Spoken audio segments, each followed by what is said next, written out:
guys, welcome to the Modern Samurai Project podcast, also nicknamed the Get Better podcast.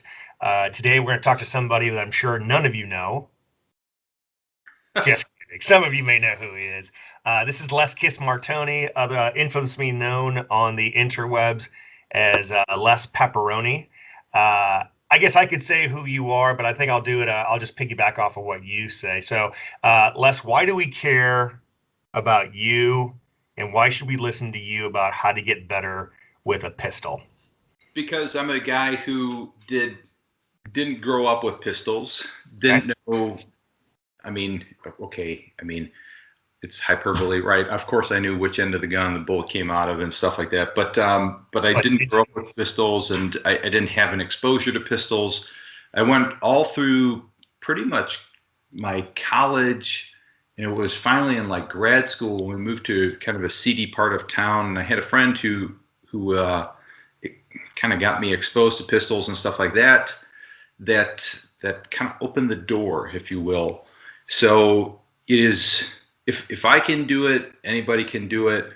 That said, a lot of it rests on the individual's capacity to take a soul-crushing junk punch, right? That is the depressing side of pistol shooting and competition and all that stuff, and really just learn and immerse yourself in it and go out there and get better and be better and do it. You'll put in the work. It may take a while, but you'll learn how to shoot. You'll learn how to set your goals. You'll learn how to exceed them. And I've been pretty good at that. I've been pretty good in my professional life and my personal life with taking on new projects and new endeavors and trying to excel at them.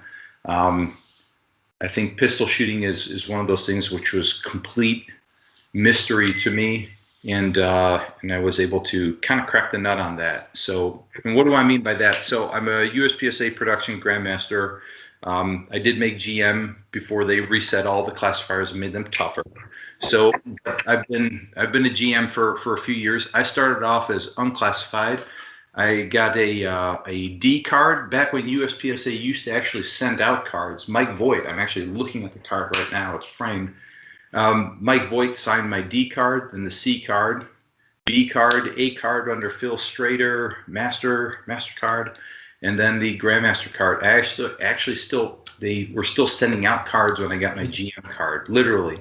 And so I've gone from absolutely completely baffled by pistols and shooting, and famously, I'm this green to it, in the sense that I started off shooting a 40 because 9mm was literally too confusing. When I walked into the gun shop, you've got subsonic, 147, 124, 115, hollow points, non-hollow points, NATO, non-NATO, P++, PP++. Exactly. It's like, I don't know. And I bought a 40 because they were the same size. They looked the same. And it was like, okay, well, you've got 165 grain and 180 grain. And okay, that it seemed to be easier. It was less choices. And it was like, well, I'm sure Glock makes a good gun and Glock 40 is a great gun. So let's just go with that. And I'll just take one part of the mystery, one variable completely out of the equation, and I'll just do that. And it's like, if cops are using the Glock 40, I should be able to use the Glock 40. It should work. So that's the starting point. That's why you should care what I have to say, even if a little bit. Then that might make sense. So why is it? So my audience kind of goes across the spectrum of the firearms enthusiast, right? Of that guy that maybe mill or LE through the civilian that carry, that may also just do competition, and that's fine by them. So speaking to that type of audience, what is the significance of you being a Grand Master? And I will repeat to all of my tactical self-defense minded friends, if you see me and you go, what is he, a Grand Dragon? You earn a kick to the face. I don't care what your resume is. Please continue, though, my friend. I don't even know if you can kick to the face, though, bro. Right? Dude, it's not the quads and the hammies that are non-flexible. It's knees, dude. Straight kick. pop. Yeah, nice. Right. So no, that's a good point. So the question is like, look, there's pistol shooting is unique in a lot of sporting endeavors, right? Where it is fairly repeatable, right? So let's talk about that, right? You can actually have like a series of external tests, and those are what the USPSA classifiers are, and that's to a similar extent, something which is like the IDPA classifier or your black belt standards or Gabe White's turbo pin standards or the fast drill, right? The fast drill is an abridged test that tests a very few things. I would argue that Gabe White's and your standards are closer in that they test the spectrum of things that is focused or opinionated on, getting the gun out, from concealment and actually shooting, from concealment at a rapid pace, right? And then USPSA classifiers really run the gamut of strong hand shooting, weak hand shooting, or support hand shooting, whatever you want to call it. Drawing the gun, turning and drawing the gun, picking up the gun from a table. So I would say there's a little bit more variety in USPSA classifiers, but they are repeatable, right? You can go out and you can pace off exactly 10 yards or 15 yards or whatever the classifier calls for. You can set the targets up at the same height. The USPSA target system or the IPSC target system is standardized where it's repeatable to set up the same arrays so that whether you're shooting it in Wisconsin or whether you're shooting it in sunny Florida, right, then you're always guaranteed that at least the distance and the shot difficulty is always going to be the same. And that's essentially what you're scored against. It is an objective measure of how proficient you are at taking those tests. And those are really tough tests to ace, right? To get a GM card implies that you've done this repeatedly, generally in a match setting. And there are some, I would argue, some disingenuous people that try and crack the nut on GM, by just taking the tests over and over and throwing out the bad scores and only submitting the good scores. Although I would say that is far more uncommon. That's not the norm. People who are generally GMs have really earned it. They have, it's like getting a black belt in jiu-jitsu or becoming like a really good autocross racer or something like that. Like you have some street cred into it, right? Yeah. And that's really something. But it's an objective test, and that's why you should care when somebody says that they're a GM. It's not that they're the end all be all of everything that may include tactics or may include like defense or something which is kind of a different fruit, right? Apples and oranges here, but just about like how to get the pistol out and manipulate it and shoot it proficiently with one or both or either hand in a variety of situations under some sort of pressure. That's what getting a classification, that's what getting a GM card represents.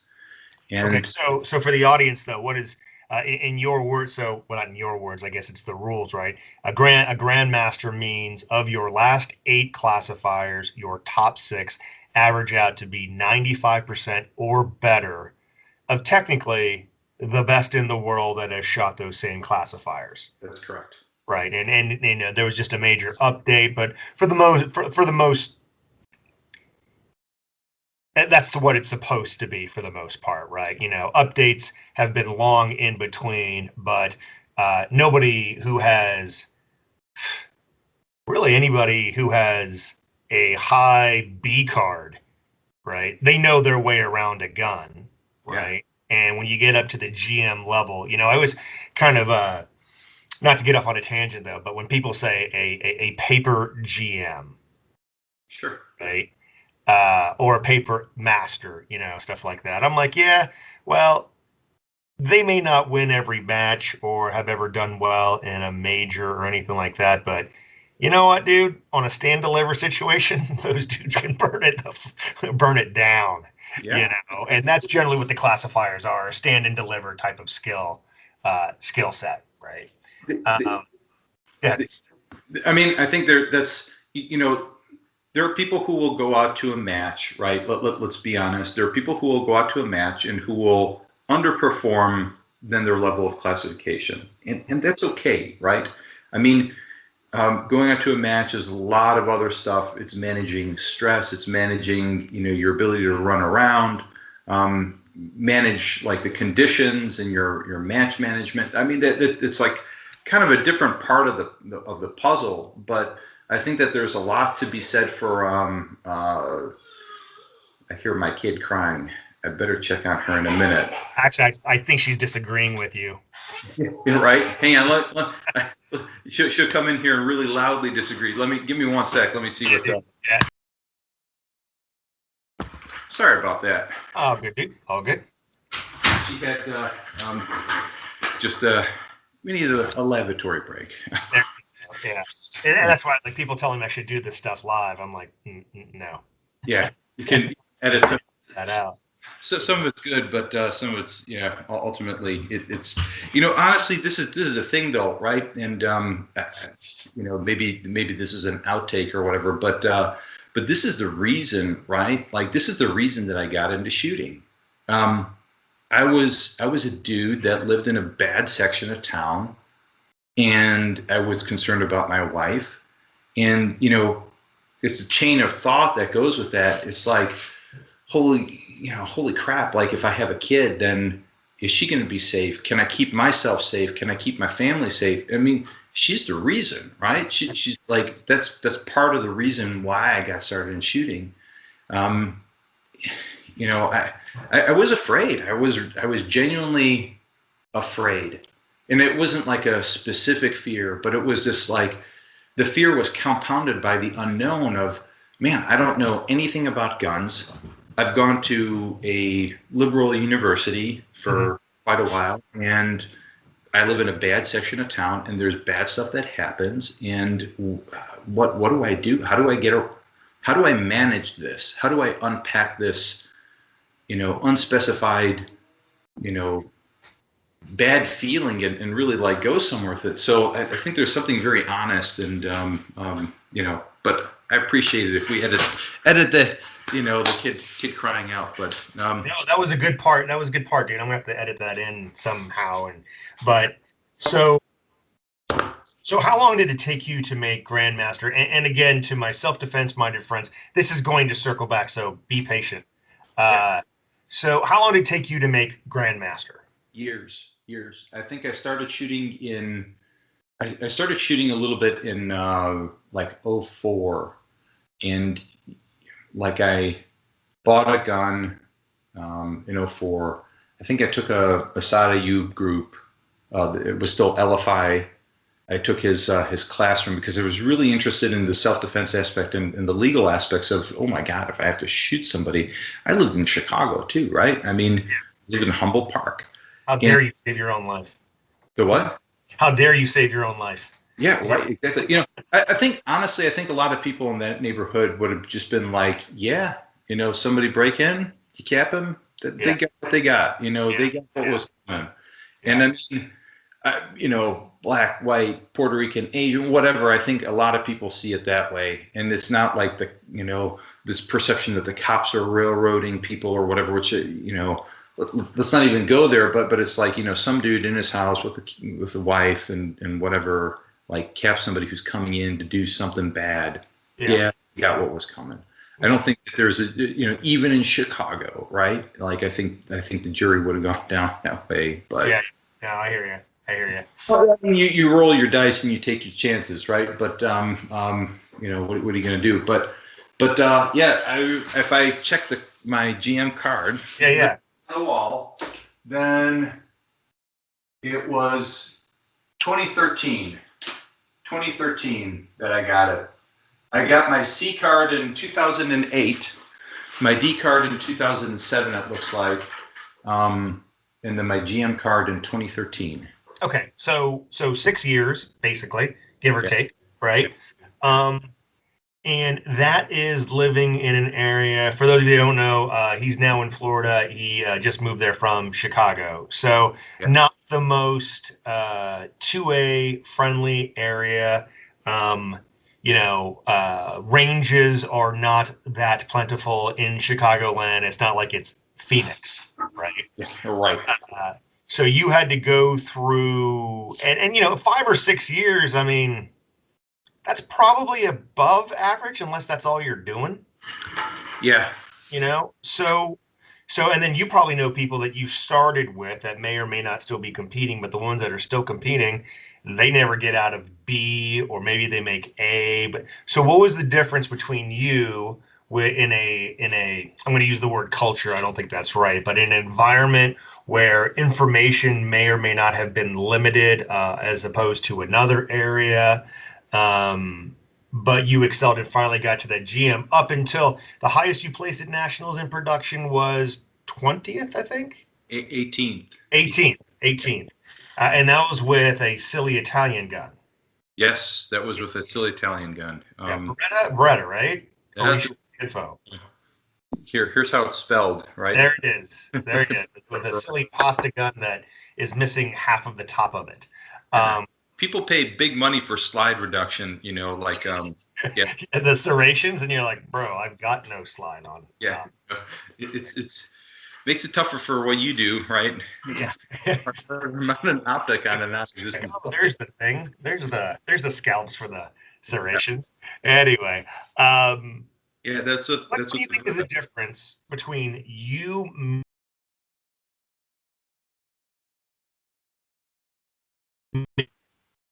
The nationals in the what's the word I want to use? Probably deepest division in USPSA being production. That's, I can't even say that's not a joke. That's Olympic level shit right there. And I'm not trying to pump your head off, you fucker. You know I love you though. So what made you get to that level with other people you were shooting with did not? What was your drive? But more importantly, what did you see different in your methodology, right? Whether it be practice, however, to get to that level. So I think that there's, great question, and I think this is pretty interesting answer here. So the person who I would argue is the most responsible for that is Ben Steger, okay. Right? I mean, the guy is a legend in the sport, right? And like him or don't like him or whatever, or you agree with like his form or you don't, the guy really has cracked the nut on beginnings. Like back then, it was the beginnings of teaching that, right? And I think his approach, we had paid for a private lesson, and his approach to how to approach USPSA was so much more thought out, so much more considered. And I think that's because Ben Steger is just a unique person who is deeply analytical. So really it was a lot of the things that he said that really spurred it for me to say, oh my God, I think we're going about this the wrong way. And so there's stuff that, that's super important, right? Like dry fire is super important, right? You should dry fire. How long should you dry fire? I don't know. I'm not you. We're all different. But you should probably be dry firing, and you should be trying to push your skill level to increase somehow. And let's face it, in dry fire, the timer is the validation, right? Can you do something or can't you do something? I think there's also some stuff where I maybe differ with people like Steve Anderson or Ben Steger, is a little bit about like the qualitative aspect of it rather than the quantitative aspect of it. Can you land 10 reloads in a row? Can you land 10 really solid draws without fumbling over and over and over? So consistency is really important, and I think a lot of people overlook that as they're racing the clock. Okay. But that said, I think the interesting thing that Ben Steger really laid on us was the fact that, dry fire is cool and shooting buckets of ammo is really cool. But if you don't really have a goal and you don't understand like what you're trying to get better at, then what's the point? And I think that was really, I took that to heart. In essence, goal setting is what sets a lot of people apart. there's a lot of people who play at the sport because they're looking for something to do, and that's okay, right? That is perfectly fine. It's like your jiu-jitsu medal behind you, right? Like I see it on the wall, right? There's a lot of people that will never make black belt. There's a lot of people that will never hit like, you know, purple or brown belt or whatever or anything like that. They just want to go. They just want to be healthy. They just want to interact with people in a good crowd. They want to learn a little bit about self-defense, or at least have some level of proficiency with it, and that's okay. You know, it's a social event for them. Right. Some dudes go do jujitsu. Some guys go to bowling league. Some dudes play softball. Some dudes go to the corner bar. And some dudes play USPSA, right? Right. You know, right. You know, and then they hit the corner bar. But I think it's a big deal, though, is that I think a lot of people who, when they start to say, hey, you know, I seem to be okay at this, but I really want to set a goal to be even better. And I really want to, you know, I really want to take one thing that I feel like I'm doing incorrectly and I want to get better at it. And I think that's where the classifier system is really interesting, is it shows you a lot of your weaknesses. And it shows your weaknesses compounded over a lot of different avenues, right? And so that's one of those things where if you're practicing to make your weaknesses your strengths, it just brings up your overall game. And if you're practicing really to like grind down how to get to the next level of like a classification in USPSA, I think that is making you overwhelmingly such better of a shooter. But it's impossible to do that because the topic of USPSA, those classifiers are so broad, you have to get specific and pick certain parts, and those will get better. And then you have to pick another thing, you know, for the next 2-month or 3-month block and practice that. And then you'll get better at that. And, you know, maybe you'll regress just a little bit in the first thing, but you'll be able to like pull both of them up. It's like you have to, you know, it's like building a building. You have to pick a certain part where you're going to dig. You establish the foundation, then you can build on that foundation. And it may take a little bit. You know, one of the beams may fall down, but you'll pick it back up. And, you know, ultimately you're going to keep building higher and higher. And that's the way your practice, or I think a lot of people who are setting a goal, you get to this point where it's not just going to the match just for a social event. It's not just going to hang out with your buddies, but you're going there because you now have a goal and you now have a mission and you now have a way in which you want to structure your practice or your approach to what it is, like shooting, right? And get better at it. And I think that's the difference with a lot of people who never crack the nut on, or, you know, get out of B class or A class is just you make a decision and you set a goal and then you're able to do it. And setting the goal and saying like, hey, I want to go from B to A, that's too broad. It's too broad. Yeah. You're trying to get to a new destination. You have no map to get there. Mm-hmm. So many great points in that I want to unpack, and I'm afraid I'm not going to be able to remember all the questions I wanted to ask you after that last answer. But to clarify for the audience who don't compete, when you walk, you don't know what the classifier is when you walk into a match, right? So that's the other thing. It is on-demand performance. Maybe if you go early and you check out the stages, you know what they are. But, you know, an hour, unless it's your first stage of warning, isn't going to help, right? You are showing up with your level of skill. And like Steve Anderson says, if you rush, try, and hurry, it's not going to go well for you. So there's no practicing the classifier unless you know the match director. Right? Unless you know the match director. Totally, right? Unless hey, I'll pay you $50 if you run El Pres again, right? Yeah, exactly. So the next part about it, we talked about the fast drill, right?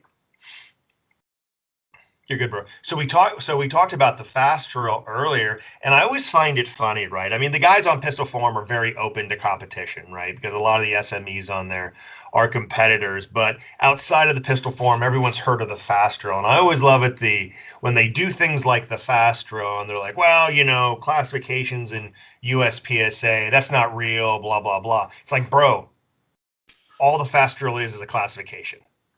As a matter of fact, for those people that don't know, the game that Todd kind of grew out of IDPA was KSTG, and that is the classifier for KSTG, right? It sets a certain amount of skills, it's a stand and deliver, and you have levels, you know.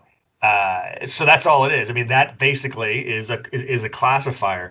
And interesting what you said. What I tell people, if you want to get better at the fast drill, then you need to break the fast drill down.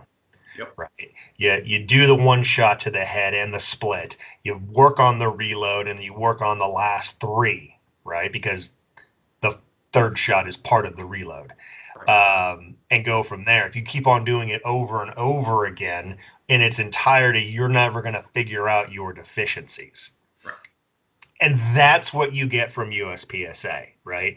Which again is the crossover into all shooting of knowing how to train, right? So that was a rant. Now comes a question. So when you said, go ahead, sir. Let me add to that, if you can remember your question, not to derail you here, but you know, a little guard passing here, right, verbally, but you know, this is really interesting. When I started out, then there were far fewer books on how to break down things in USPSA. I think Saul Kirsch published Thinking Practical Shooting maybe in 07 or 08, and I didn't, you know, like it wasn't like, okay, so Enos was a big thing. Enos was a forum for a while, right? The Brian Enos universe and all that stuff.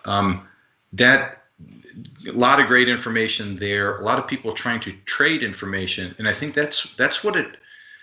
How should I say it? I think that's where guys like Ben really shone, is because they had this ability to think analytically, to figure out how do you break it down, right? So like the fast drill, what is it? A 5-second time for the overall drill is like the best classification. Under 5 seconds for the fast drill is like 499, yeah, classification, right?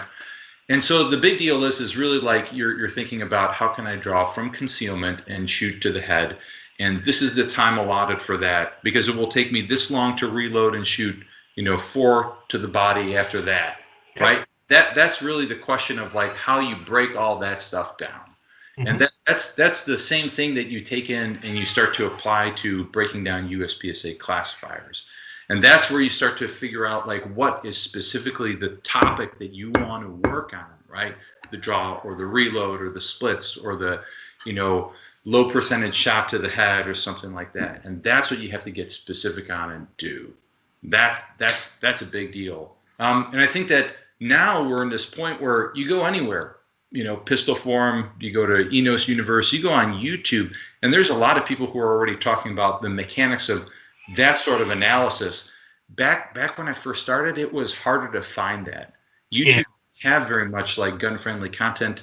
I guess YouTube is not going to have very much gun-friendly content in the near future, but you know, we'll take it for what it's worth. But I think that's a tough thing, is finding out that way to get analytical. I think that was an eye opener. But anyway, sorry. Your question. Yeah, no, good. I always make the analogy that at least pistol shooting these days is like post UFC 1, 96, 97, 98, right? Totally. Right? Yeah.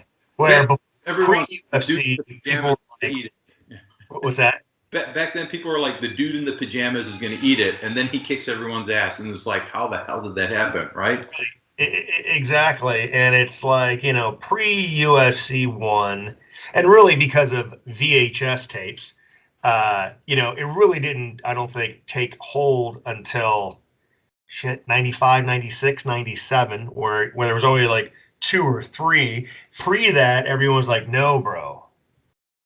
You know, paintbrushes and butterflies, you know. And again, you know, I think the pistol shooting world has the same thing with, oh no, mindset.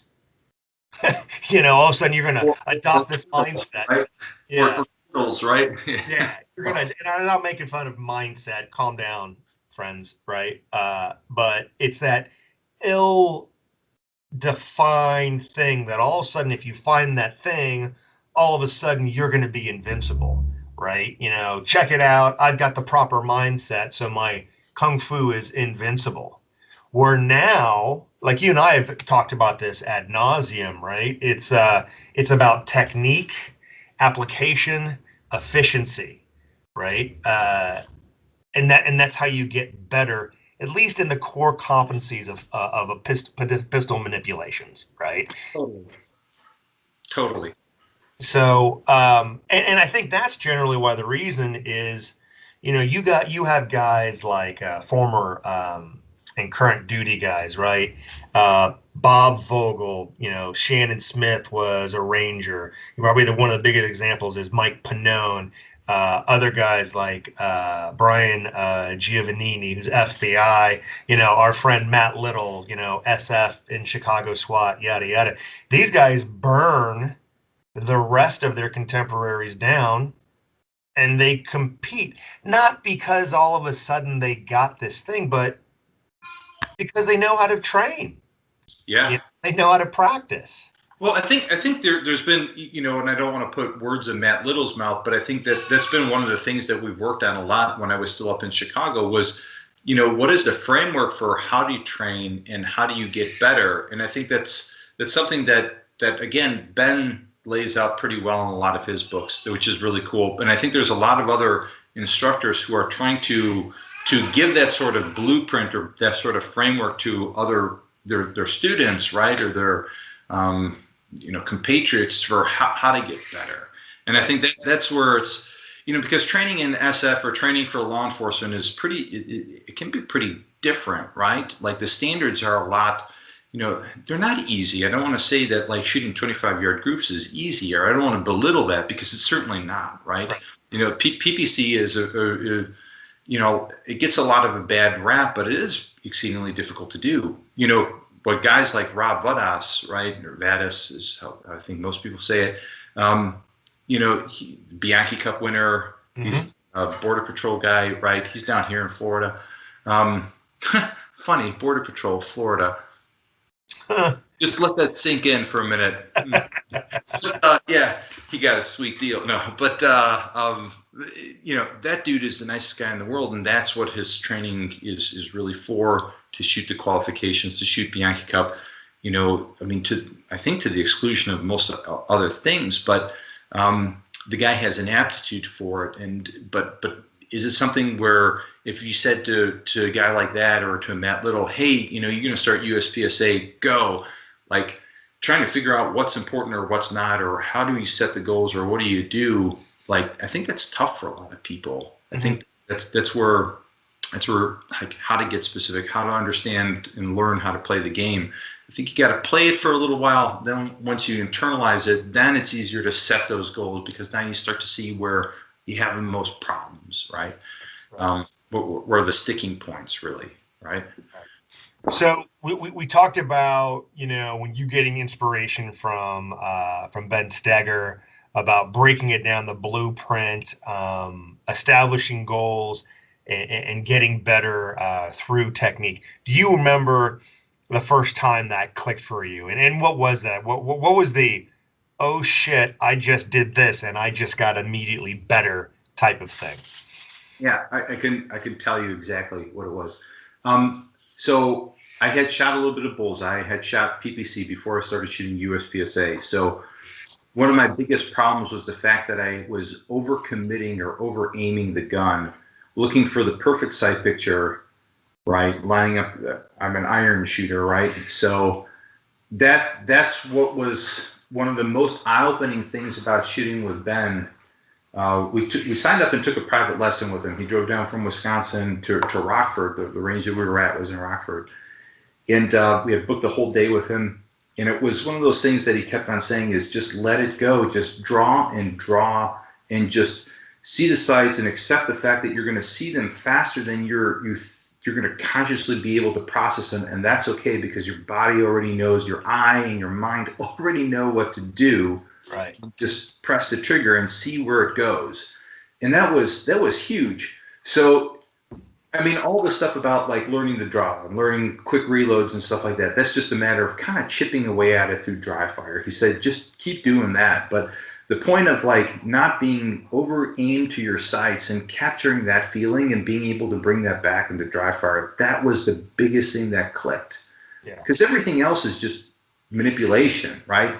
Grab the gun really fast out of the holster and pull it out. Grab the magazine and shove it into the gun really fast without, messing it up. Like that's all just kind of bread and butter stuff. But the whole thing about like learning how the sights work and learning how much sight picture you really need to see, like, and taking that back and dry fire for the size of the targets or whatever, that was huge. That was the biggest thing that clicked. And that also allowed me to really, like, people always say the front sight is a gas pedal, right?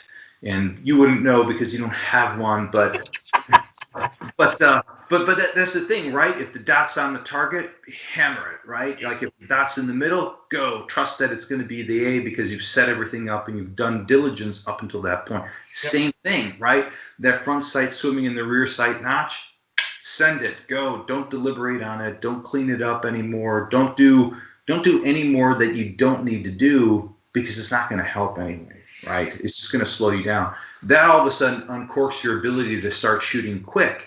And once you start shooting quick, now all of a sudden it's like, oh man, that's it. That's it's not just shooting sloppily and unaiming. It's the fact that you are aiming and now you're shooting and now you're getting the hits. And it's like, whoa, that was huge. That was pivotal. That was maybe like 2 years into it, like, into shooting. And I mean, that was really cool. That was huge. Yeah, I'll share mine because I don't think I've ever shared this on any other interview but one. I mean, there's tiny little epiphanies to get to where even to B class. Thousands of them, right? Thousands. I mean, the way you draw, the way you draw the competitive holster and stuff, which was actually, it was, that's not the epiphany I want to talk about, but that was a big deal because up until then, I'm a tactard, right? And I'm a Timmy. And, I have been carrying appendix probably 2-3 years, right? So that thing is so wedged in there. My trigger finger, being straightened off the trigger coming up, any pressure I put on my trigger finger against my pants or whatever to come up didn't matter because the holster's so secure. One of my biggest issues when I went to like a slightly dropped off as trigger, I was putting my trigger finger on the holster.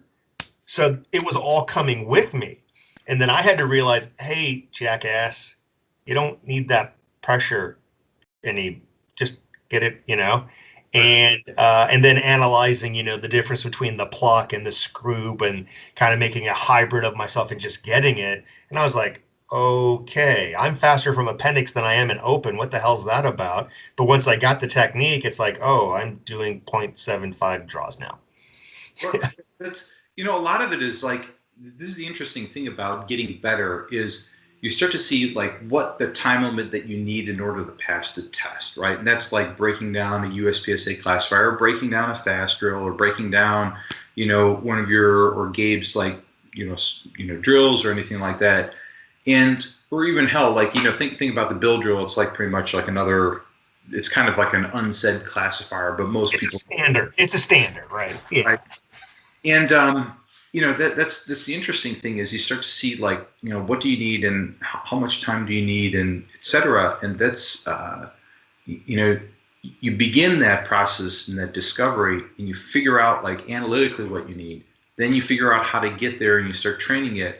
And then it just opens up some additional doors where you're no longer tied to the technique or you're no longer married to this like process. You really truly begin to feel it, right? Yeah. Because there's, think about how people learn the draw stroke most of the time. You learn the 4-count draw stroke, right. Chest index, get the 10, depending on where you're learning. Right. Or 3 or 2, right?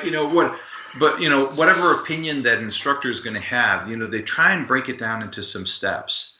And then the person who's done it after, maybe after like a good like 20 or 30 times or 50 times, they start to think, man, a lot of this stuff I can kind of just begin to blend together. Right. And that that's really what speeds up the draw for a lot of people. You stop thinking about it as a 4-count draw, and you just kind of draw the gun, right? Yeah. And that's the beauty of it, is like you get to a certain point where you begin to feel like what some of this stuff should feel like, what it should be when it's right. And that's the qualitative aspect of some of it. It's, the time is going to be there, but you start to feel like, was I a little heavy-handed there? Or was it a little ham-fisted? Am I over-aiming the gun a lot more than I need to be? Let me check the timer. Yeah, a little bit, But you get your impressions, and then you can use the data to validate, in some cases that's what some people should be doing. I try and do that a lot now. Yeah. So I'll share my first major epiphany. It's it's on the classifier where I made a class. Yeah. Right. And it was on Mini Mart. Right. Oh yeah. For our audience out there, it's a classifier. I'll try and draw a thing. So there's a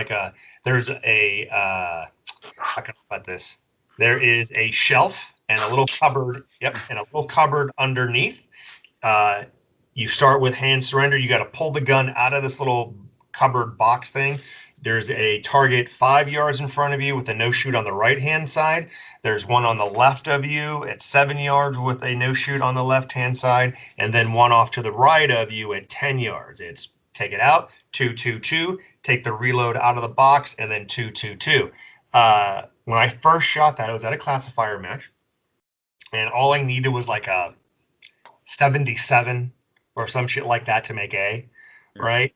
And I shot an 82.7 on that.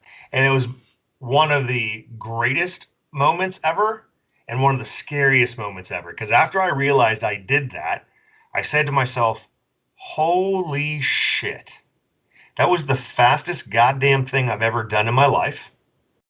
How am I ever going to make master? Yeah. I was on the ragged edge of that thing, and I was 82.7. For our audience, to make master, your average has to be 85 or better, 6 times. I was just like, this is horrible. This is horrible. But then you start to realize and stuff. And what I realized that I was doing after watching video and hanging out with my buddy Shannon Camo, who's a Mastered Limited guy, is that looking at the video, I was up, I went down and got the gun, came back up to shoot, went back down to get the reload, and back up again, right? And what I realized was like, why don't I just start low and stay low? Yeah. Stop changing positions all the time, right? And then I think I shot it again a couple months later, and it was a 93, and I wasn't even taking it seriously. Yeah. I just stayed low, boom, boom, boom, and guess what? Because I wasn't moving my eye line and all that other crap, my hits were better, my time was faster. I got rid of, my useless frenetic motion, and it was an easy day. It was an easy day. Well, I think the people who don't have a background in competitive shooting or, just in general, I mean, let's face it, most of the people who are probably listening to this are going to have some familiarity or some passing familiarity with like the time frames that certain things are happening with when we're talking about competitive shooting. And, the difference between like a B class run and a master class run is, a third of a second. I mean, it's absurdly short time, right? Mm-hmm. Not like, not ludicrous speed, but it's, you know what I mean? It's right. Just like the great Spaceballs movie, but it is very short time periods. And that's, the question of like, how do you shave off, a measurable chunk, right? Like a serious percentage of an already incredibly fast run is where, that's the devil that's in the details. And the people who are able to do that repeatedly, those are the people who are like, killing it, right? Like those are the GMs, master guys who go out there and really like racket at competitions and stuff. That's that consistency. And, for the guys who are in like the tactical world or the tactical side of things, you start to think about it. It's like, oh, it's a third of a second. What the fuck does that mean? Pardon me, right? But well, you start to think about it. Bill Rogers and the whole like the reaction time is a quarter of a second. Reaction quarter of a second response is a half second. If you're doing stuff that's a third of a second faster than the guy who has a half second response, you pretty much have like another quarter of a second to, to lead the next thing. This is the stuff that gets you way into somebody's OODA loop, way deep, way so fast in front of them that it seems like a freaking parlor trick, right? Yep. It's like you're already where they think you were, and you're already like way beyond that point and delivering hits and stuff. It's huge, right? What I was trying to say is, like people's reaction to the beep, right? You need to go on the B, not the P. Or some people, it's like beep confirmed, commence draw type of thing, right? and I say, like, look, guys, the beep is 0.3, right? If you don't think that's important, when I shoot fast, right? If I'm thinking of shooting, I want to go fast, I can do 15 splits. Yeah. That's 2 rounds. Stop thinking about time. Think about 2 rounds. Yeah. You want to be 1 round behind anybody, let alone 2 rounds behind anybody? And it's like, people were like, well, people say a 2-second draw is slow out on the internet. Yeah, motherfucker, that is slow. Yeah. Because by the time you got your gun out to do 1 round, I can throw out 6. Yeah. Yeah. Right? And again, splits, I mean, we always say splits ain't everything, bro. But you know what? Draw kind of is. Yeah. It's the alpha of everything. So get to work. Right, and this is the big thing. When you start to think about people who are preaching that and a lot of like defensive stuff, it's hugely important, right? I mean, this is a lot of what Gabe White spends his time talking about, and that's what he structured a lot of his standards for. Is the draw plays a significant component in his turbo pin standards, and that makes sense, right? Navigating the concealment, that aspect of it, and being able to do that reliably, repeatably, consistently, right? It's a challenge, man. It really is, and that's the thing. You think about it in the real world, right? Killed in the streets, right? You get maybe one chance to do it right, and it all hangs on that one chance. And if you're not going to do it right, or you haven't been able to build that in to do it right, got some problems, right? You take that to heart and say, okay, maybe I need to practice this a little bit more. And that's the fun part about like learning, right? So, competition, of course, a slow draw or whatever, it definitely weighs in, right? You don't want to be wasting any time that you don't have to waste compared to the next guy. But it's, you can work with it. You can do other things quicker, and you can, I'm not saying make up the time, but it's like it's not necessarily going to be completely lost as long as you're expeditious about it and you're not like waiting too long. But that's a big deal. Yep, absolutely. So let's bring it back to the self-defense. Notice I'm trying to say more self-defense and not tactical, right? So bring it back to the self-defense aspect. You had made a decision a bit ago, and then clarify after I asked the question about how long ago that was. So a good friend of yours, I would say an acquaintance. I mean, I guess we met, so I guess we're kind of friends.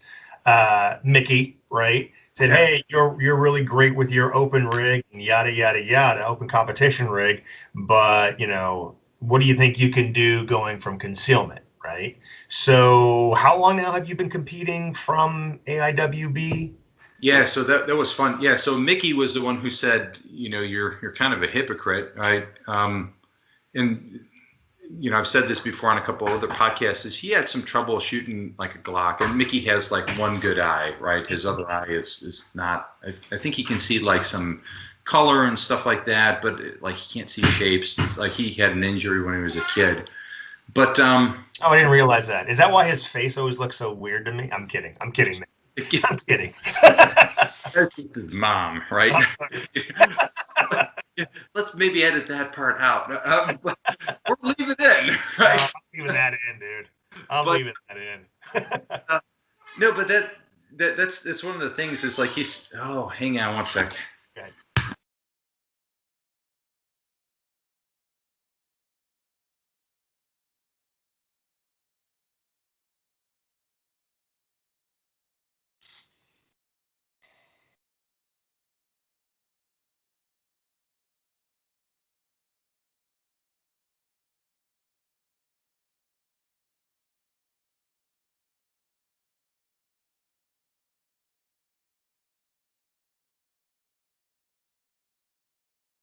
All right. Sorry about that. That's all right, dude. That's all Yeah. right. The no, that's actually an interesting question. So with Mickey, he had some trouble shooting his Glock because of his eye. You know, he's the classic like pulling left, right, low left with the Glock, etc. And he's just like, you know, it's really weird. I shoot other pistols, and this seems to be a problem. It's like a trigger management issue. And so I kind of challenged him. Why don't you bought this Beretta, bought this Wilson Combat Beretta, and you like it, and you shoot it pretty well.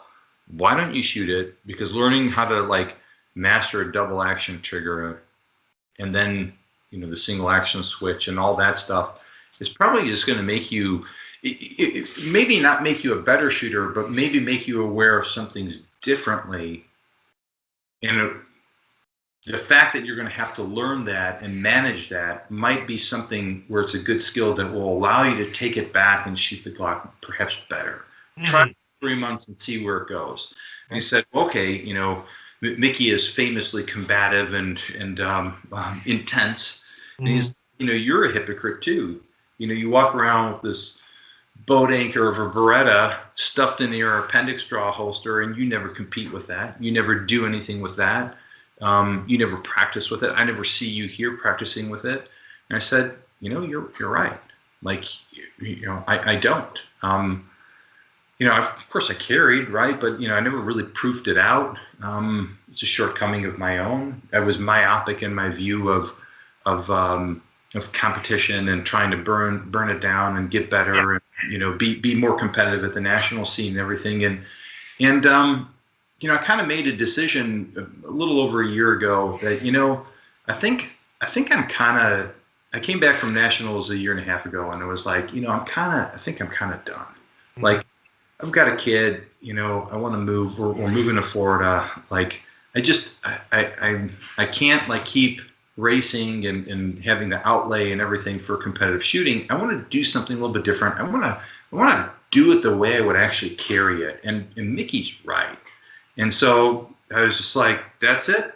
Put all the other stuff away and started, practicing with my carry gun and started competing with my carry gun out of my appendix holster and started trying to get better. Gabe White showed up 3 months later or 4 months later, got a turbo pin from him. Yes. Let's talk about that. I knew how to practice, right? I knew what was important, and I knew what the standards were. And I figured if those are the standards that are really important for Gabe, then that's what I should master. That's the starting point for doing better, right? Yeah.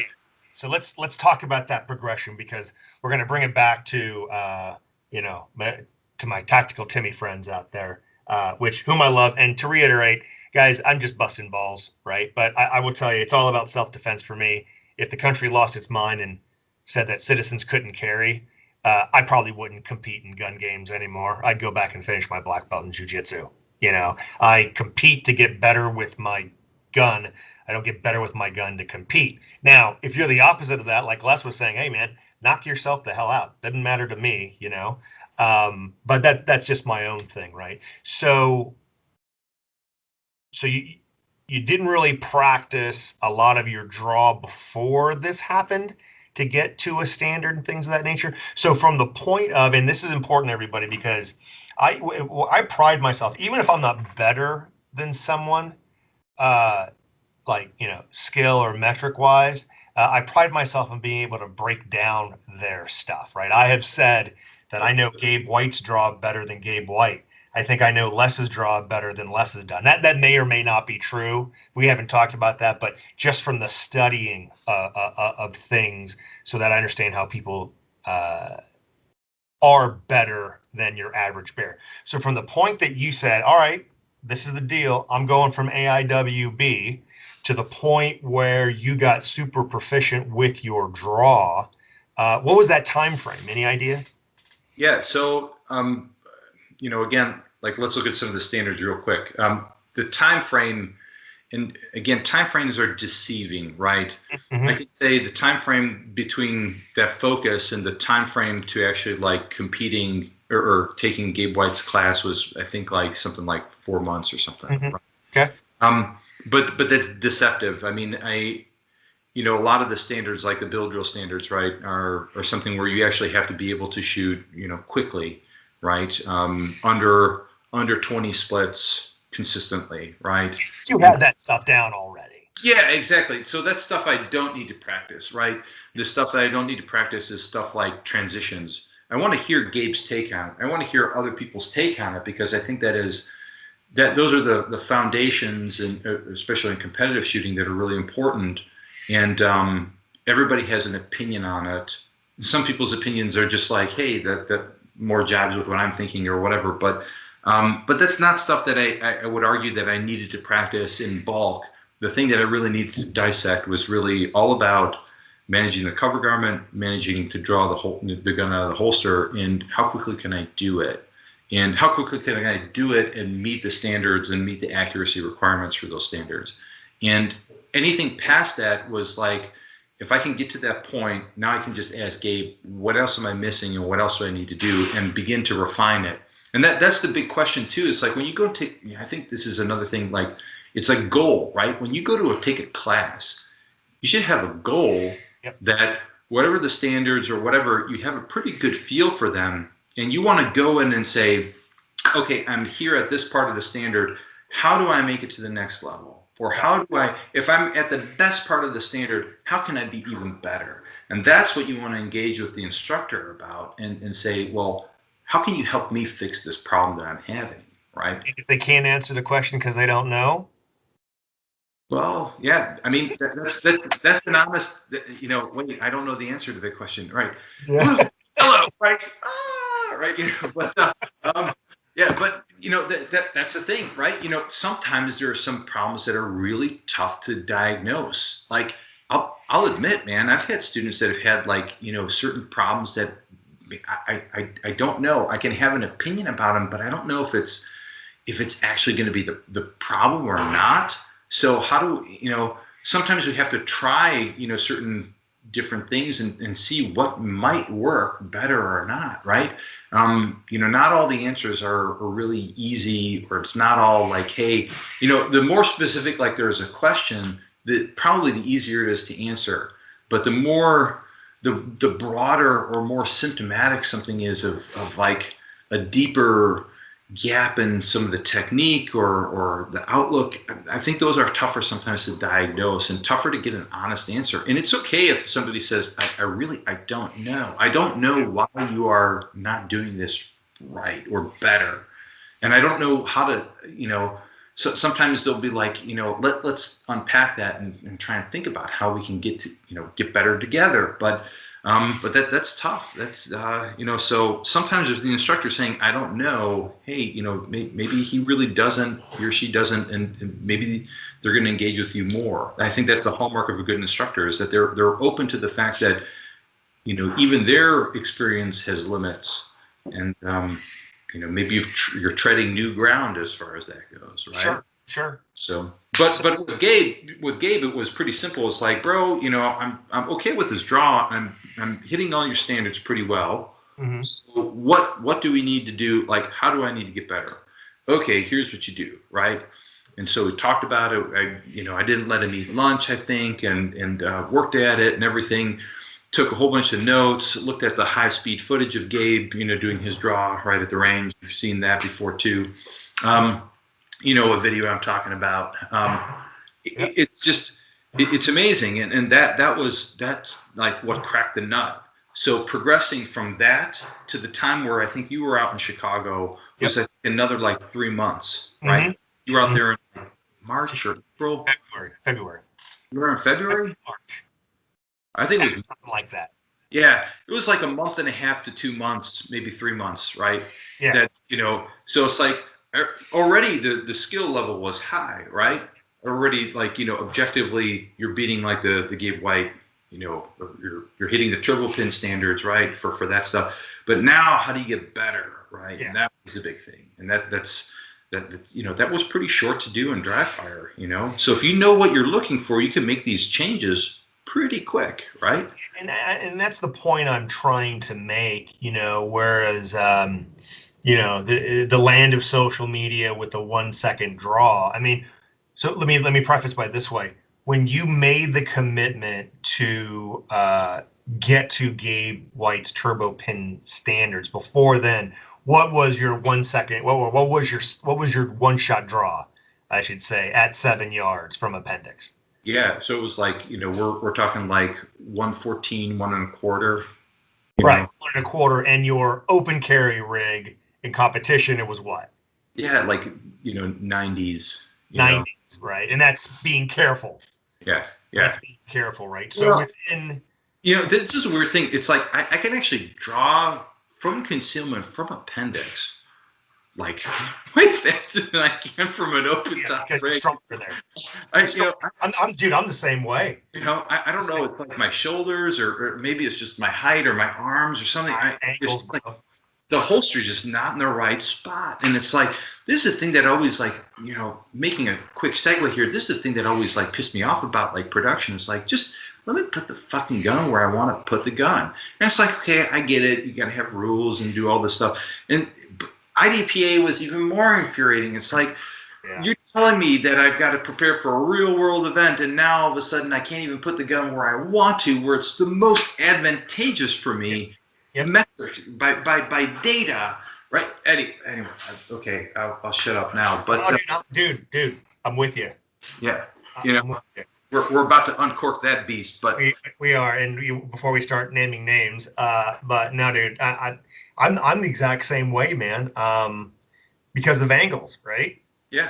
One angle, right, up and down, Mongo like up and down versus over and up. Yeah, correct. I don't care. I mean, moving a shirt's not that hard. My hand has to go here anyway. Right. Right. So lead up to the time that I was there, right? And I asked you to demo something, even though it was a red dot class, you had your white dot. And I was talking to them about Steve Anderson's concepts of accuracy mode and speed mode, and his match mode, what I call real mode, so people don't cut off because we're talking about competition.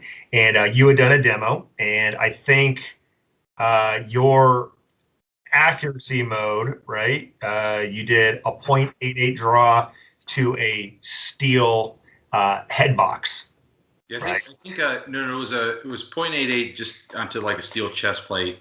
Okay, at 10, I think it was 10 yards. Yeah, it was like a 130 or something to the head box on that steel plate. I think it was faster than that, bro. Yeah. I think it was faster than that. But because you knew how to practice, you would develop that skill in 2 to 3 months, right? Yeah. As opposed to people that do it for years, and then they come to one of my classes and I show them, okay, stop doing this, and they get faster. It's like, you're a wizard, right? Yeah. And I think that's the thing I'm trying to make. You knew how to practice, so the development of those skills was a process, not some weird mystical adventure where eventually it just came to you after 10,000 slow and smooth reps. Yeah, correct. Yeah. I mean, and I'll be honest, I think there's people who can develop that even quicker. I was pretty languid about it because I had already made the decision that I was going to kind of hang it up shooting, right? Yeah. I love USPSA. I really love IDPA as well.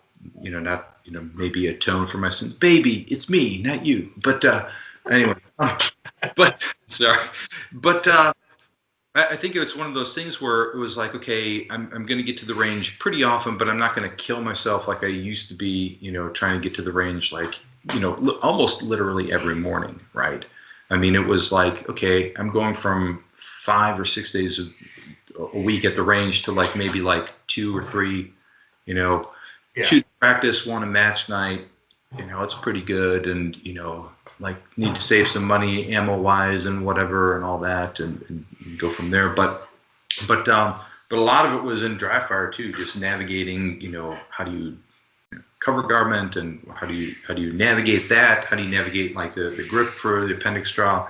And that was stuff that I knew how to do. And I'll be honest, I try and dry fire now. I try and dry fire every day again. But back then I think it was maybe 2 or 3 times a week for half an hour. If I had a conference call for work, I'd go on mute, and then I like Yeah. mess around, and that was good for like 15 minutes here or there, a couple times, right? So not like 3 hours a night of dry fire or something like that. It was, if you know what you're looking for and you're convinced that you can get there, then you can trust that the process will work and you'll be able to like figure it out, right? So Yeah. that's So here's a funny thing I'll share with the audience. I don't think you and I have even talked about this before, but my draw was pretty quick by the time you and I first met, right? I was doing 2-second bill drills from concealment, yada yada, pretty consistently. I'm not going to say it was easy, right? But I was, if I pulled off a 195, I'm like, oh, okay, that's a pretty good margin for me, right? And then I watched your draw a couple of times, and I think people know that, another one. I actually think it's a better video, but only because I took it, of Gabe's draw, right, of him doing the split bill, the 4 and 2, right, where I'd play everything in slow-mo and then do it again in regular speed from a side angle, from a 3/4 angle, right? And I studied it and I studied it and I studied it, and got to the level, I think, where I could do a 2-second bill drill from concealment, which by the way has befuddled many people, right? Yeah. And thought it was okay, but there was something missing. Go ahead. 4 years to crack the nut on being able to do like a 2-second bill drill.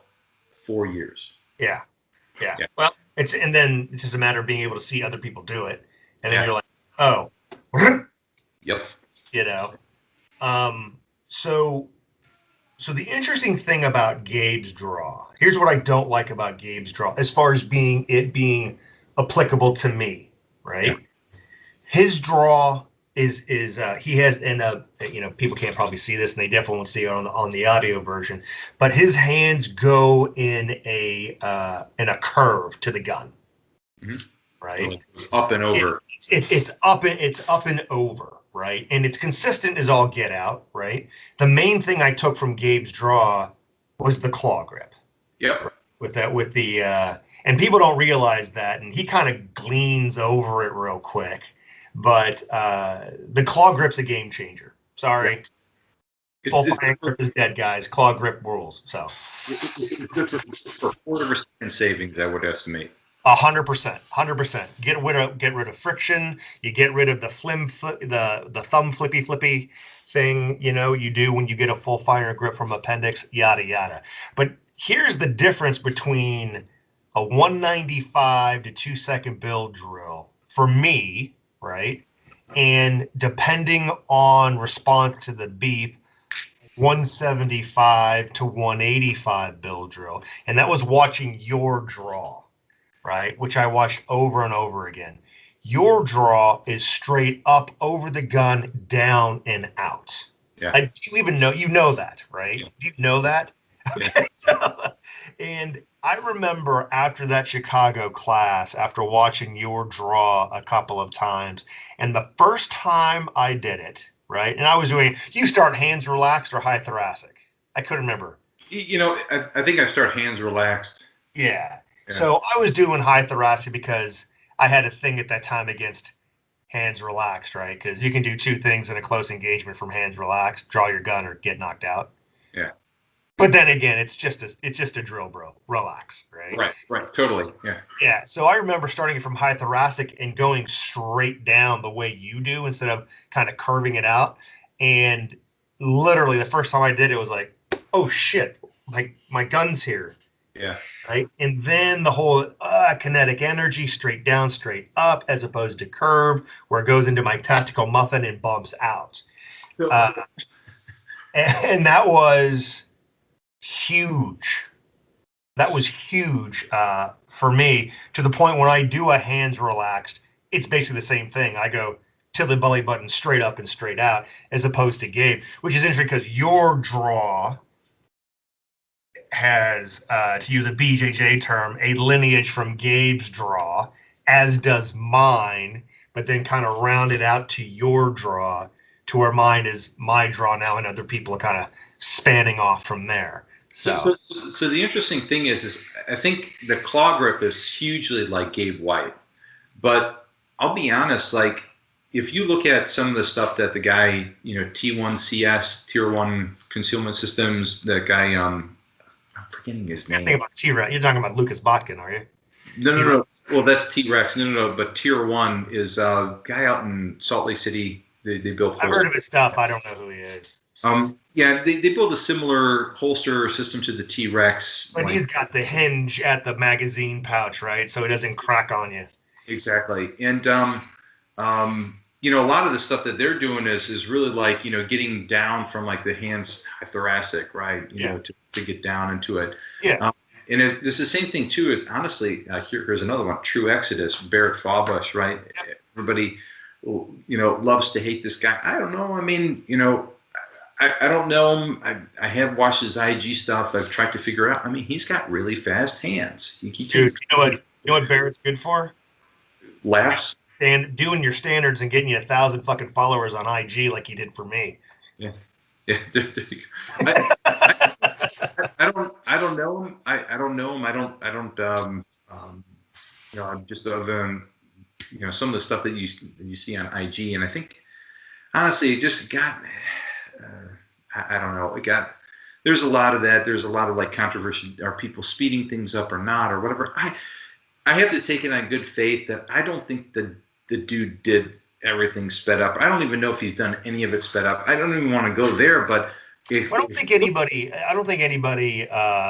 accuses Barrett, True Exodus, for speeding things up. They blame Lucas. They accuse Lucas Botkin of T-Rex for doing that, right? I don't even know if that's true too. I mean, I think that dude could probably legitimately shoot. I don't want to. Yeah, that's the thing. I say that all the time, man. I mean, that cult of personality, right? Yeah.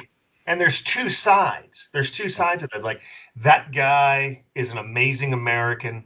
He is outstanding in every way, right? Awesome. What can he teach you? What did he teach you? Not a thing. Sorry, I don't know, but he's an amazing American. Okay, right. Great. This guy, he's an asshole, right? He's, to take one of Ben Stegger's term. Well, Ben Stegger is another one, right? Like him or hate him, weaponized autism. Yeah. Right? Right? I'm gonna trying to whistle because that's a term. That's the term he uses, right? Yeah. But love him or hate him, I don't really give a shit what the guy's done as long as it's not completely immoral.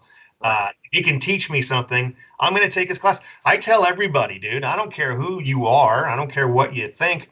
My high thoracic, I teach grabbing the belly button because you always know where it is. The first time I saw that? A Lucas Botkin video. Yeah, because that's his index point is between the neck pouch and the back of the gun, right? Exactly. And if people hate me because I'm going to give them, it's like, I don't care. Now, am I going to go and say that he's the greatest person on the face of the earth either? I don't know the dude. But regardless of his personality, he's not wrong. Correct, because it's a do or don't thing. It's binary. It's like you can either do it or you can't do it, and that's the big thing. Is like you can take it for what it's worth, and you can see that, hey man, he's done it a certain way, or he's got like an opinion, and it works. I mean, I do the same thing. Your shirt grab, same place that I do, and it's from the same video from Lucas, right? That makes sense.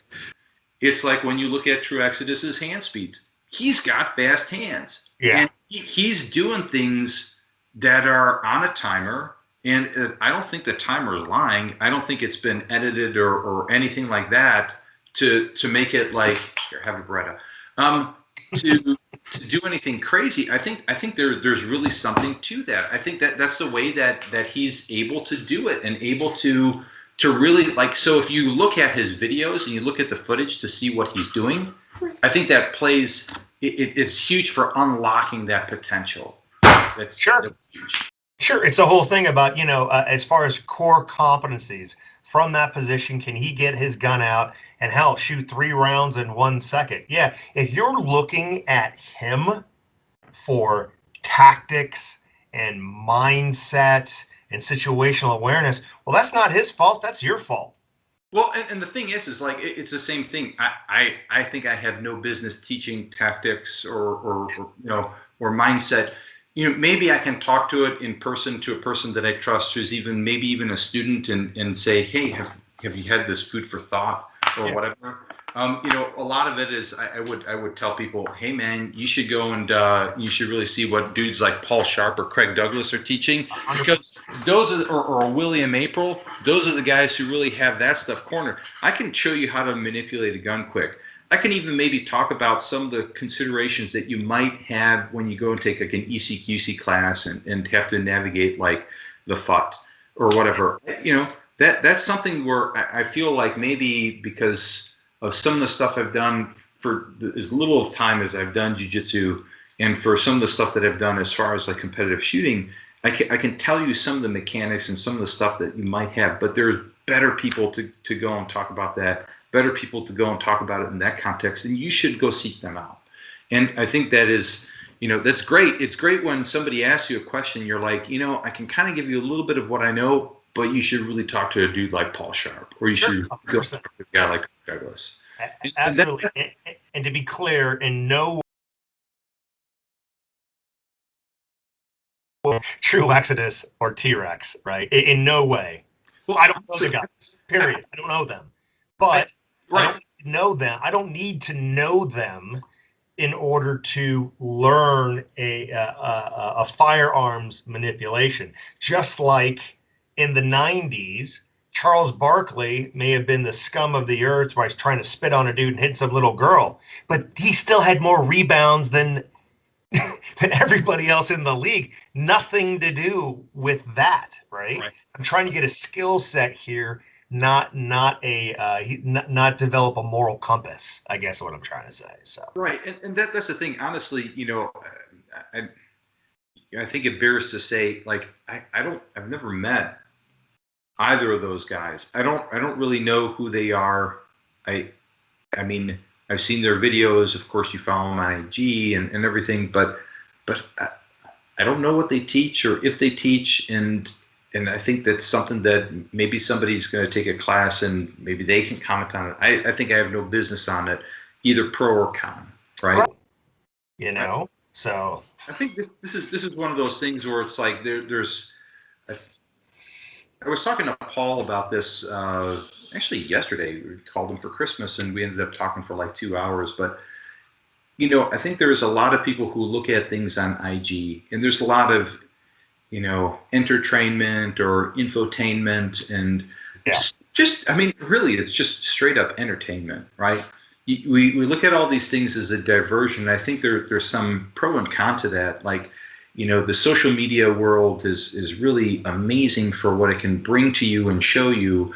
But at the same time, you have to take it with a grain of salt that some of these things are maybe tailored or edited. And again, I'm not trying to make accusations, but people generally put their best face forward, right? Sure. And getting some of the real, like, honest mess ups or whatever is not what most people want to see. And I would argue that makes total sense. Why would you want to put your worst out there for people to see? You want to put your best out there for people to see. And I think that's I think it creates this thing where people think certain things are important or not. Whether or not something is entertaining or not, I think that may be cool or whatever. But if you're really going to, like, dig deep into the process or into really, like, what's important, I think at some point you start to put aside the entertainment, you start to put aside the diversion. Now you really have to start focusing on the stuff that matters, right? And that's, you don't get to be a USPSA GM or a masterclass shooter or an A-class shooter, hell, a B-class shooter. You don't get to that point by, like, surfing IG videos all day. You have to go to the range and you have to practice. You gotta work. How to reload, or you have to learn your gun, you have to learn your holster, you have to take a stand, and you have to have an opinion, and you have to have some goals to, like, go out there and do that. And at some point, the social media becomes like a diversion from that. And I think that's the thing that gets really sometimes mixed in the message or whatever, is the fact that it's it's just take it for what it is. It's entertainment in some cases. Sometimes there's some knowledge bombs that get dropped and whatnot. Of course, William April stuff, like where he's going through the newspaper and showing like horrendous stuff, like the Fight Back Friday and They Are Not You Tuesday and whatever. That's amazing. It shows like bad stuff is all around, and you should consider defending yourself and learning how to protect yourself. That's cool. But in a lot of cases, a lot of the stuff that we see for videos and whatever, it's kind of entertainment, right? Sure it is. Sure it is. Absolutely.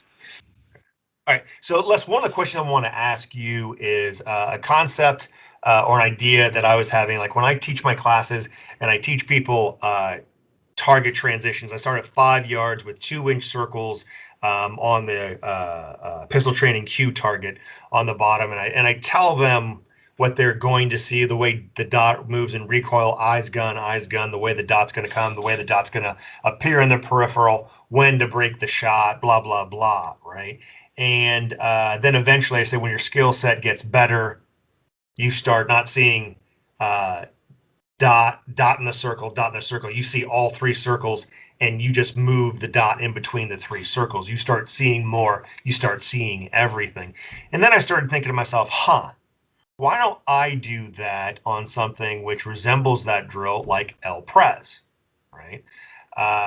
When I am cold, I'm usually a 3.6, 3.7, maybe 3.8 El Pres.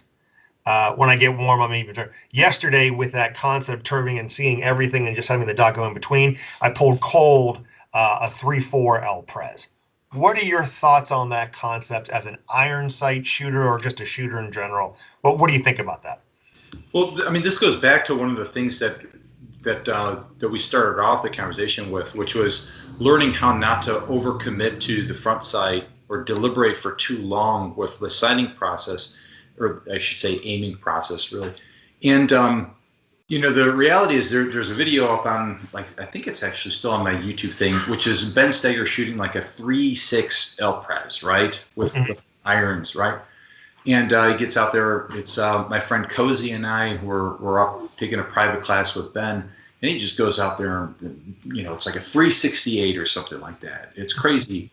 And we were trying to unpack that, and he's like, look, man, a lot of that is like target focus shooting.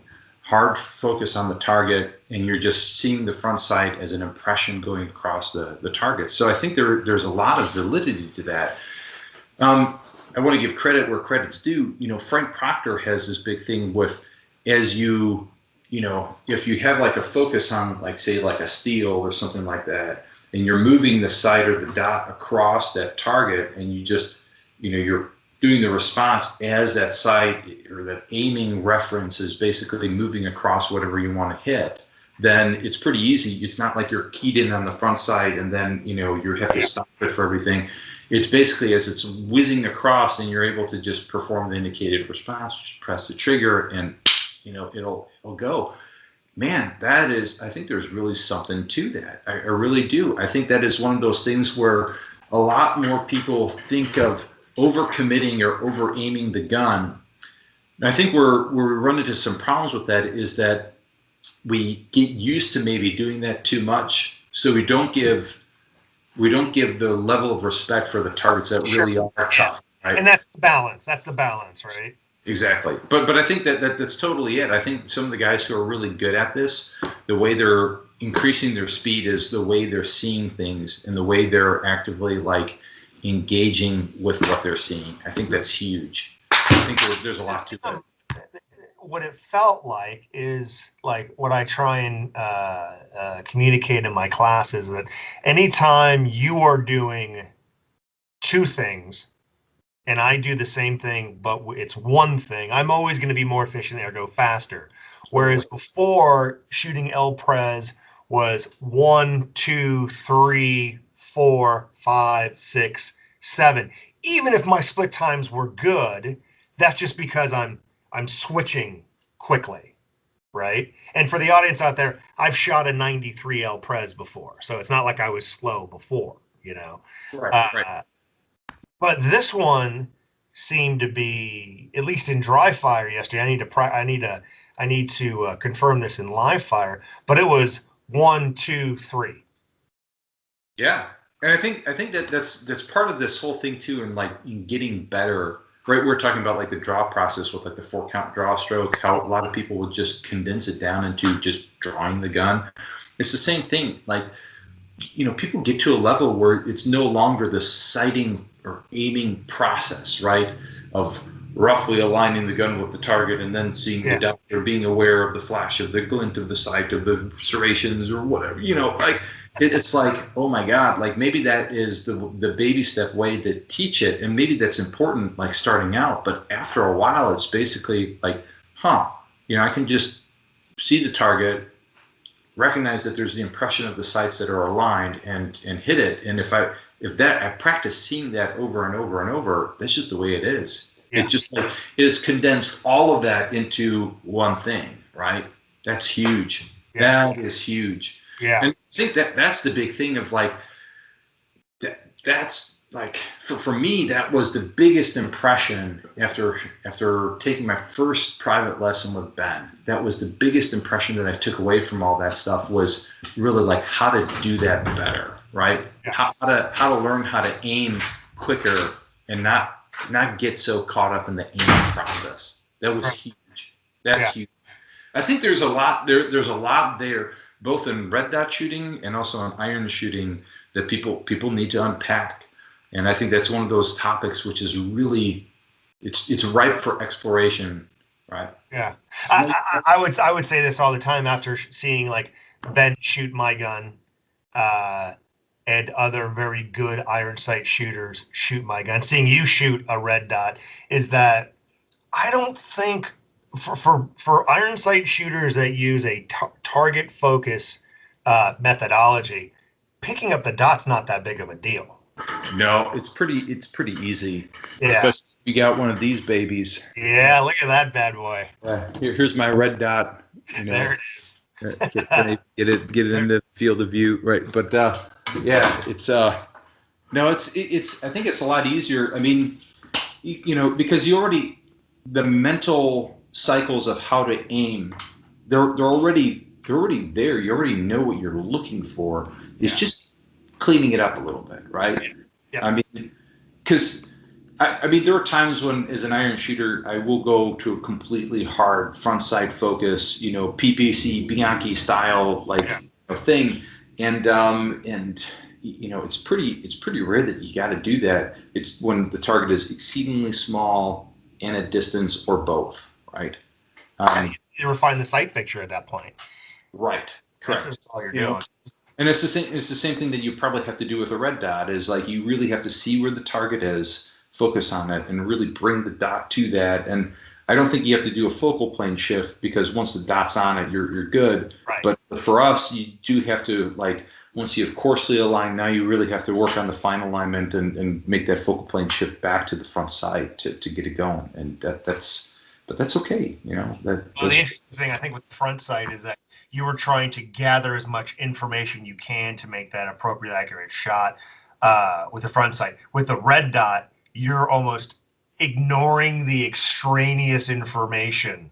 Yes. That is unnecessary, that gets you frozen in action, whether it be up close or far away, depending on, where that cone of deviation is for accuracy. So we've been on about almost an hour and a half now. Given a few breaks. Yep. So why don't we go ahead and finish up with, so if there was anything out there, one thing, many things, I don't know, about the industry as a whole, right? And it doesn't matter if it's, self-defense, tactical, competition, whatever, that you would like to get off your chest, what might that thing or those things be? Oh, I've got a couple. Okay, knock it out, brother. I've got a list. Speaking of that, there's a couple things. We had kind of broached the subject of IDPA a little bit, and I think this is something where IDPA, I think, gets maligned a lot by a lot of people, because it's for a number of reasons. It's not realistic. It's just not as fun or whatever. You can find good IDPA groups and enroll with them and go and do that stuff, and that's pretty interesting. I think one of the big things in IDPA is the scoring system, since they've revamped it, is actually pretty interesting in what it does. Like a full second penalty per point down is pretty interesting. That is an interesting thing to navigate. You cannot outrun your penalties, and I think it's a neat thing. I wish more people who are into the concept of concealed carry, regardless of how you carry appendix or 3 o'clock or whatever, IWB or whatnot, you should go and play IDPA, just because it is a really good test of like kind of humble pie of being able to shoot accurately, really measured, really see your sights, and kind of lives up to that whole thing. If you're carrying a gun for any sort of self-defense or self-preservation, you got to remember there is a lawyer attached to each bullet, and you want to be able to, to go out under some pressure and under some, in front of the peanut gallery, perform well and not like miss shots and hit the non-threats and do all that stuff.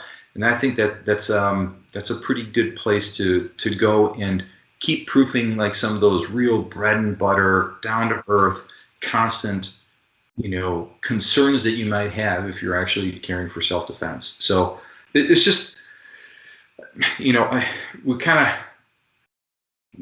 again, I think it's one of those things where a lot of people see USPSA, it's gas, it's fun, that's the fast game. It's so much more interesting and so much more compelling, but I think there really is a place for like something like IDPA. But anyway. I'm going to agree with you. I'm going to air my grievance on that. All right. That's the rest of us. Right? Exactly. So, a lot of people don't know, but my first organized competitive outings were actually IDPA when I was traveling back and forth from Charlotte. That match had guys competing like Morgan Allen, right? And I loved it. Huh? Awesome dude. Oh, yeah. Awesome guy. It was funny. I didn't know who the hell he was, right? Showed up in my first match and saw him do a run. And I went to my friend, Jamie Belk, and went, who in the hell is that guy? And he's like, who? Morgan? He's just some regular dude, man. He's like a sharpshooter. I'm like, oh my God. What did I just get? What is this? He's like, nah, dude, I'm kidding. He's like national level. It's either Bob or him. He's fine. And I was like, oh, well, thank baby Jesus, right? And then then you get on the whole online thing about IDPA is for old people, blah, blah, blah. I'm like, look, man, I don't know. This match I go to is pretty fun. And as far as self-defense purposes, let's see, I'm walking into a situation that I did not create or necessarily agree to. I need to perform on demand. Kind of sounds like a fight to me, Yep. Unfortunately, I moved back to my area, and I'm not going to, name names or anything like that. And it became the shooting match into basically Dungeons and Dragons with guns, right? And it was, let's not name names. It was horrible. And now I understood why IDPA got the name, the reputation that it did. I will say that the one thing USPSA does well is enforce their rule book, and they enforce the rule not to add shit in, right?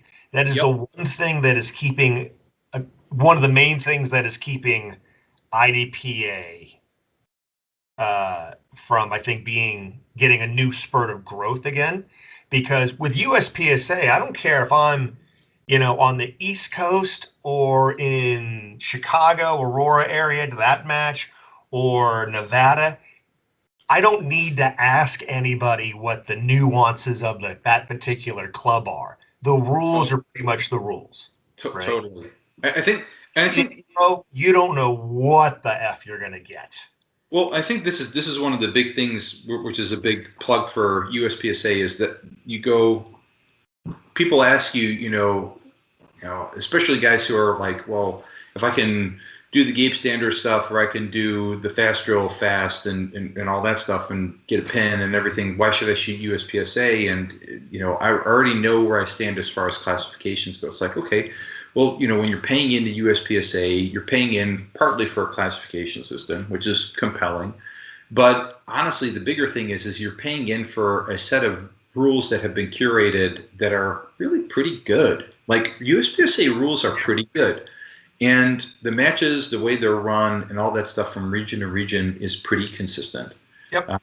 You know, there's some horror stories and whatever, and let's not even go there because for the That's somebody going rogue, you know, and it's very minuscule. Exactly, you know, and I mean, and there's some arcane stuff for like, you know, people like who are like, well, I carry appendix and I want to shoot limited minor, and why can't it just be its own division? Or guys who are like, well, why can't carry optics just also have an appendix holster or whatever? You know, that sort of thing. It's like, that's just details. Like, go out, play the game, enjoy it, and you know, and it'll be fun. You know, it's the same deal though. I think that is one of the things that IDPA does need to clean up, is the fact that they need to have a better, simpler, standardized way to do the rules and hold everybody accountable. And I think they're trying. I really do. I think it's gotten better.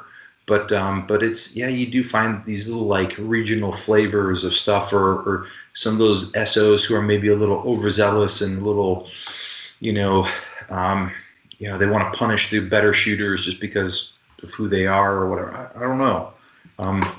We've seen some of that once in a blue moon, but I think and I do think they're starting to see that. Otherwise, their fan base is going to literally die out.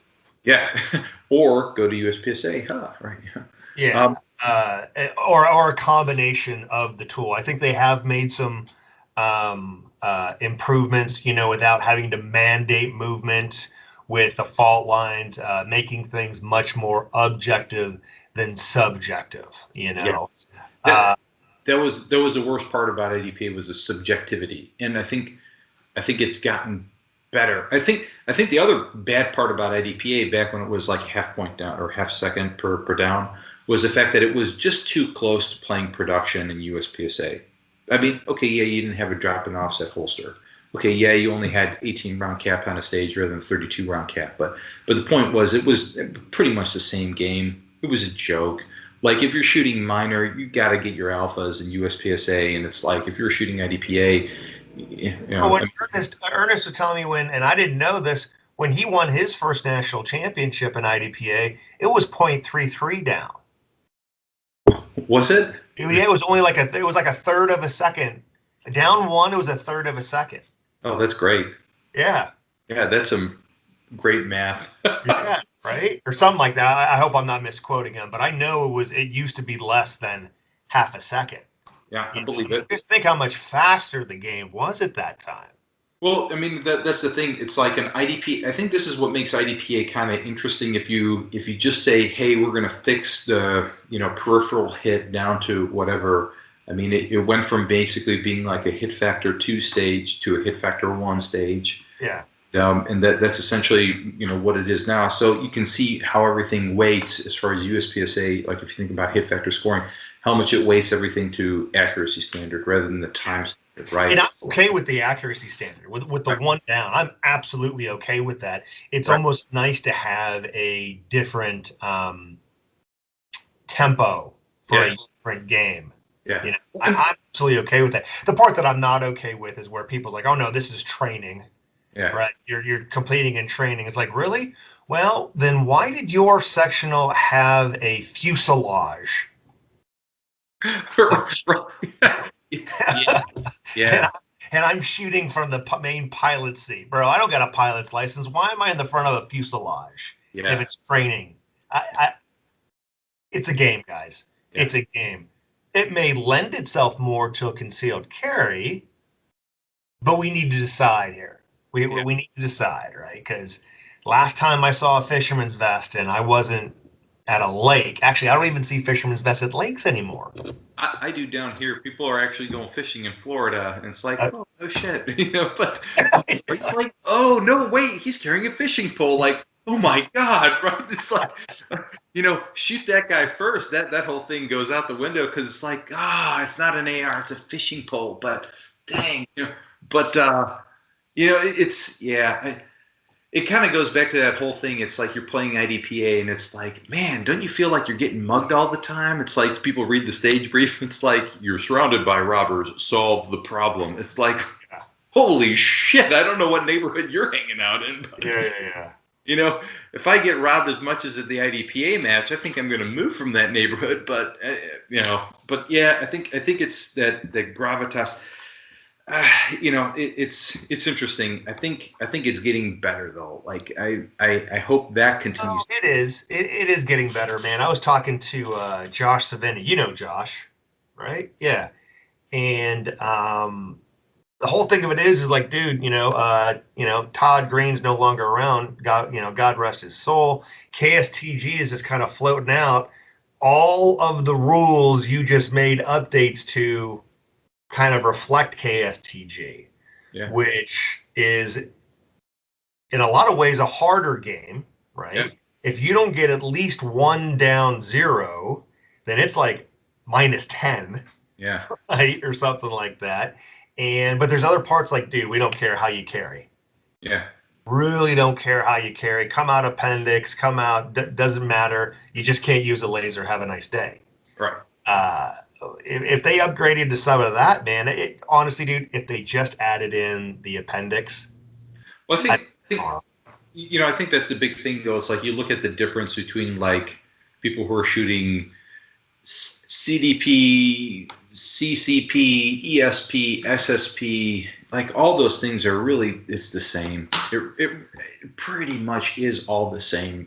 And especially with like a 10 round cap in the gun and an 18 round course, it's like, it's just all the same. And it's just, I think if you just said, I think they do that in order to like keep interest high because they can keep rewarding plaques for people, which is cool. Like I think some people need that external motivation, and I don't think there's anything wrong with it. But I think the if you just allowed certain people to do like appendix stuff and whatever, I think that would be okay. I think that would help them. But. Sure, absolutely. So that was one. What's the other one? Yeah, so I've got a couple things. Here's my list.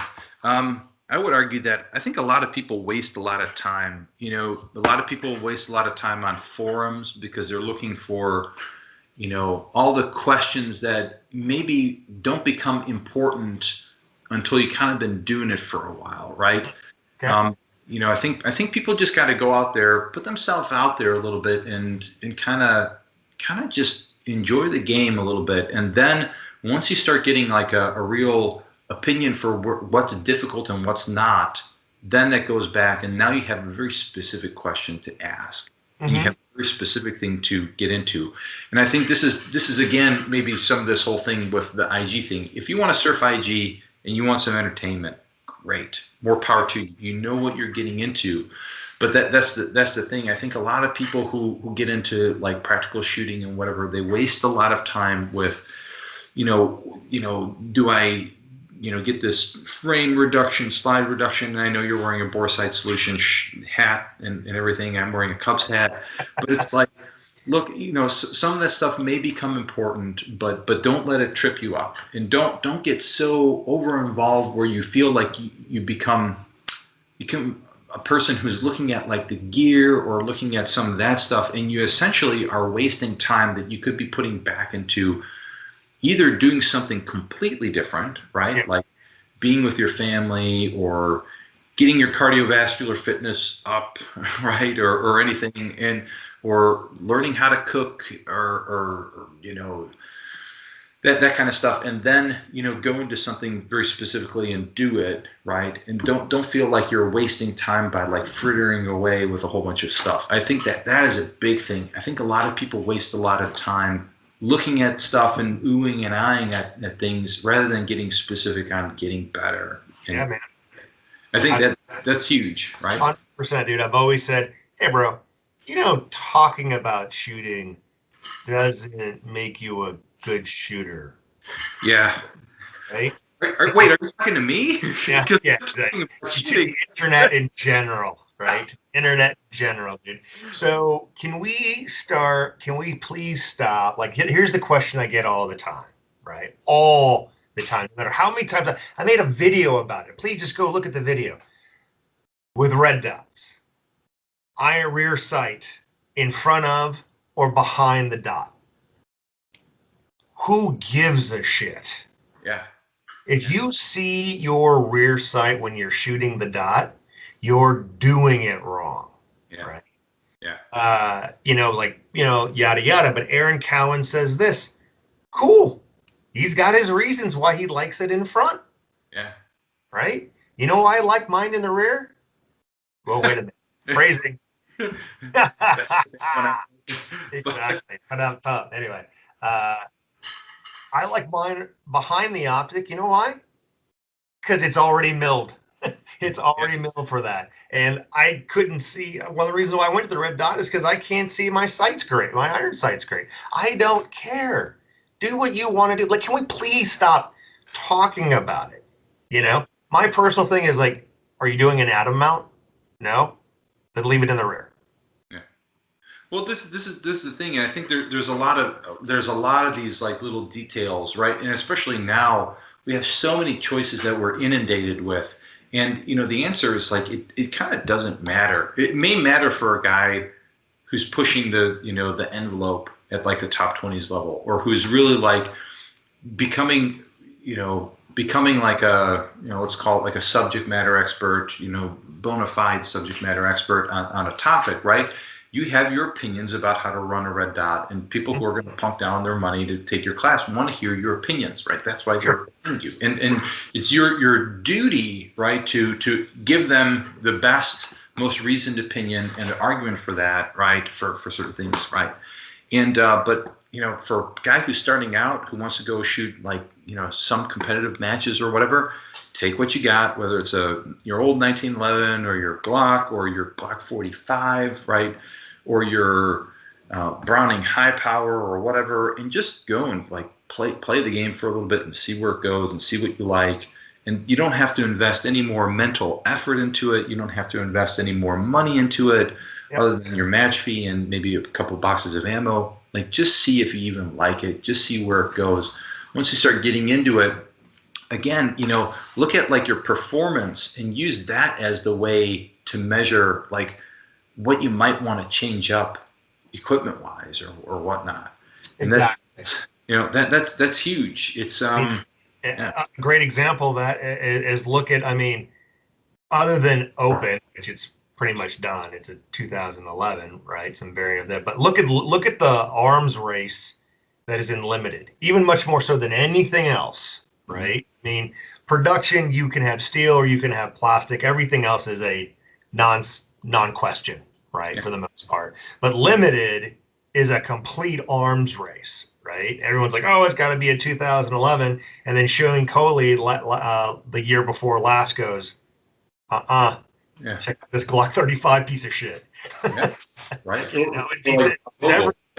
Right. Yeah. Bob Vogel and his Glocks, right? Exactly. And so yeah, just get out, shoot. You do what's good for you. You do, right. Man. Well, this is the thing, like I've got, I'm looking for it up here. I've got my original JM Kydex holster that I started off my appendix quest for, and I've modified it a little bit. I put some pole dots on it. It's my squirt gun. Is it a Beretta squirt gun? That's awesome. I got that trigger, actuating trigger, very nice. But yeah, it fits. You hear how? Look at that. That's a perfect fit. I found this gun found this squirt gun, I should say, at a truck stop in Florida or Georgia. It was like in the middle of the night. I was driving back from Chicago, and I was like, "Oh my God, that's like a Beretta. It like even looks right." And I put it in the holster, and it was like, "That's awesome, dude." On the new practice blue gun. But this is literally the first appendix holster I bought, and it worked great. The problem is that I kept getting pinched, like that. Right, kept on getting pinched with one of the levers on the Beretta, the actual like decocking lever, and it was like, okay, this is like becoming uncomfortable. It works great. I can wear it. I do wear it. I actually dry fire with this one most of the time because it's in my office. I don't have a live gun in here other than my little pocket carry gun and stuff like that. So I actually just took out of my pocket because if I leave my office, I don't have a safe in here. It's somewhere else, but the point is I can just pop this on, practice, and then pop it off, on a conference call or something. Yep. That's great. I've got my other blue gun for doing, magazine reloads. Beretta makes kind of a neat thing like that. But I bought a keeper's holster. I actually got a keeper's holster from Paul Sharp. He was nice enough to give me his keeper's holster for the Beretta, and he's like, which is really cool. He's just like straight up gave it to me, and then I've just used that thing ever since. I've wanted to find other holsters just because I didn't know if Spencer was going to make another one or not, and it seems like he's on the Beretta bandwagon too. But literally, it was like between two holsters that seemed to work. You know how many holsters I've had for my production rig? Like one. I always use the Blade Tech cheap, shitty, crappy, shell because it doesn't matter. It doesn't matter. Like, yeah, Red Hill Tactical makes a great, holster, and other people make great holsters, and it's cool if you're gonna pony up and you want to buy a holster, but it's just a place that you put your gun between stages. You just don't want it to fall out. Call it a day, and it's just like, don't waste more time than you need to. It's like sometimes you can mold yourself to whatever the gear is, and just build up your performance that way. And it's more you, not your gear. Yep. I think that's the other big takeaway. Yep. Gear removes obstacles. Yes. Shitty gear, it just removes obstacles. The rest of it's up to you. So Correct. Awesome, man. Okay, dude, we're closing in on 2 hours. I got to edit this thing. So that being said, dude, always appreciate you, man. Our conversations have been epic, along with our text threads with Gabe White. Super appreciate you, brother. So that being said, thanks everybody for joining us. Again, this is available on YouTube, Spreaker, and iTunes. And as always, be good, stay safe, get training.